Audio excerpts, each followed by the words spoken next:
What is going on, everybody? My name is Japes. Welcome back to a Footmas edition of my Path to Power. Before we get into the episode, if you guys are looking to pick up any MSP or PSN cards, make sure to check out thegamekeys.co.uk, or if FIFA coins are more your thing, check out justfifacoins.com. You can use the code Japes to get yourself a 5% discount on their instant delivery. So we are headed on into the finals of the championship Shield before we build a new squad with a player who shall not be named, and then head on into the Footmas Cup. And I still am rolling with that 4-2-3-1 Brazilian team, which for the stick that I gave it is actually a pretty fun and pretty decent team to use. Ronaldinho is very, very underrated for the contribution that he brings with just being able to hold on to the ball in the middle of the park. And I'll go into this in a little bit of detail further on, but Ronaldinho to send in this corner kick, and it's a little bit laggy. As you can see, falls to Luis Gustavo, who scored a brilliant goal for us in the last match. Another one when it falls onto his left foot. He's shown that he is perfectly capable of putting those away,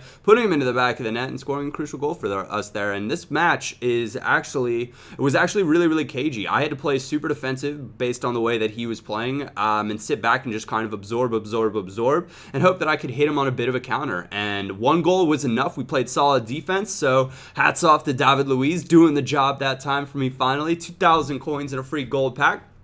So happy days. We will go check that out, see what we got there. But we did have some players finally sell on. Our coin total is getting to be a bit higher up, which is nice, though. I'm going to try to build probably a cheap-ish team in anticipation of the all the packs that are going to be bought over Christmas. I don't really want to miss out because I'm going to be out of town, and I don't want to be sitting on a lot of heavy players like happened over Thanksgiving here in the States. The last time that I left town was a bit of a market crash in its own right, and I came back and my players were worth like 20-something thousand coins less, and I was like, okay, learn from the lesson, gonna play this one smart. And I'd recommend that you do the same if you guys are leaving town for Christmas, and also Merry Christmas to those of you guys, or whatever you are celebrating. Happy holidays.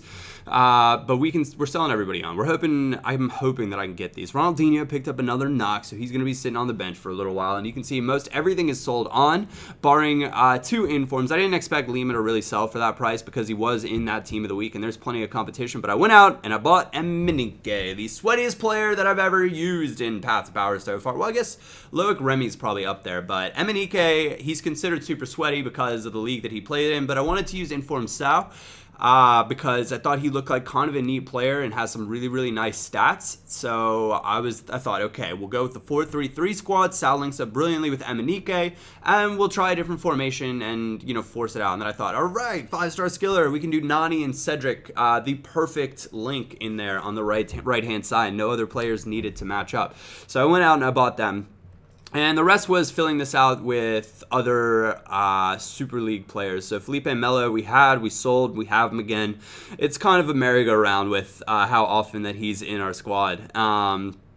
But the center back, there are actually some decent center backs, and I wanted this Akaminko because he's actually one of my favorite silver center backs that I've used. So I thought, all right, he'd be brilliant to have in the squad, and I thought picking him up for a buy now, it wasn't something that I would need to do. I could go for an open bid, but I end up getting impatient, as you guys know that I can be, and just going out and getting him for that buy now. I need to get myself into a trading mentality where I expect to sit down and wait to build a team versus I want to use this team now, like right now. So I need to go about doing my trading while my players sell, versus like listing them all up, going to play on my main account, and coming back and being like, all right, who's sold? Let's buy a team. Let's play.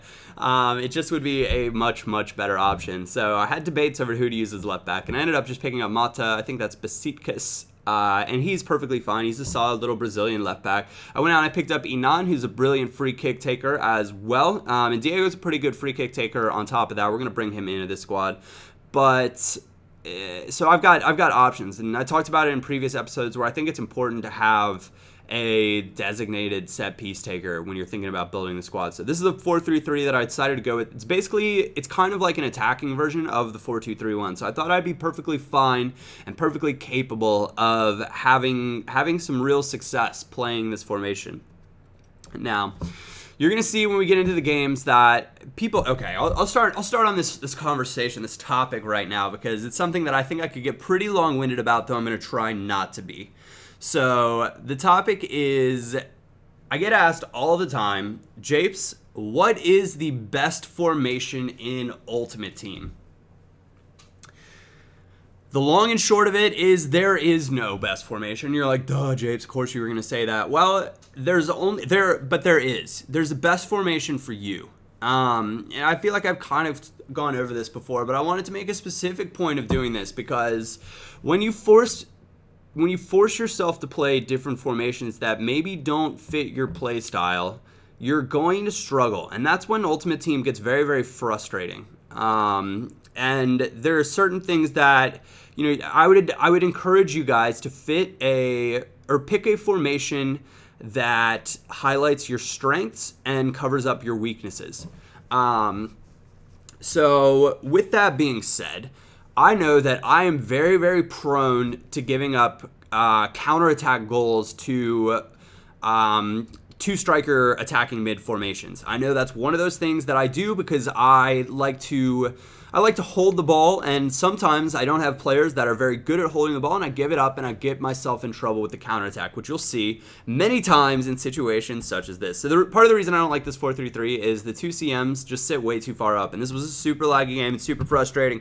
But part of the reason I like that 4-2-3-1 is even if I give up possession with one of the attacking mids and kind of mess up, I still have a protective barrier of my two center backs and more than likely at least one of my defensive midfielders, which I know benefits me. It digs me out of a lot of holes.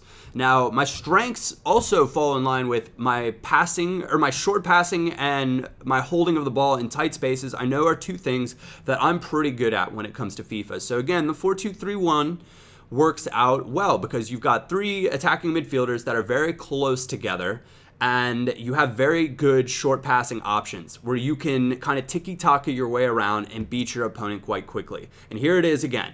Straight up counterattack, simplest goal you can ever concede, and very, very frustrating because I didn't make and I've talked about it before where, hey, make the changes. I should have switched right away to that 4-2-3-1. It would have prevented a lot of these problems. But I was like, no, we're going to stick it out. I'm feeling really good about my FIFA gameplay, so we're going to just do it. And Emenike breaking free. And actually, Emenike is a pretty brilliant player. Having played now a few games with him, his strength and his finishing is really undervalued, I'd say, because people look at him purely for his pace and his strength, and his ball control is a little bit better than I think his card stats would show as well. But it's really, I was beyond surprised with his finishing, and pleasantly surprised with it. So maybe I won't be giving Emenike users as much stick in the future. I get absolutely skinned here by Aubameyang and wrecked. And this guy I think he brought on Aubameyang and Doumbia for maybe Benteke and Sturridge or something. So it was just, it was a sweat fest. And I built a team that didn't highlight my strengths enough to combat that sort of sweat. So I decided, but this is me a couple games later, having learned from a few more of my mistakes that you're going to see in the upcoming episodes. So take that with a little bit of a grain of salt, but highlight a formation that fits your strengths. If you want me to go into this a little bit further, I can, because there are a few more things that I would like to go over, but we are going to come to a close of this episode. That is where the gameplay is going to end. So first attempt at the Footmas Cup, not so good, but we will be back. I want to thank you all very much for watching. If you did enjoy it, like a thumbs up would be greatly appreciated. Other than that, my name is Japes, and I will catch you all next time.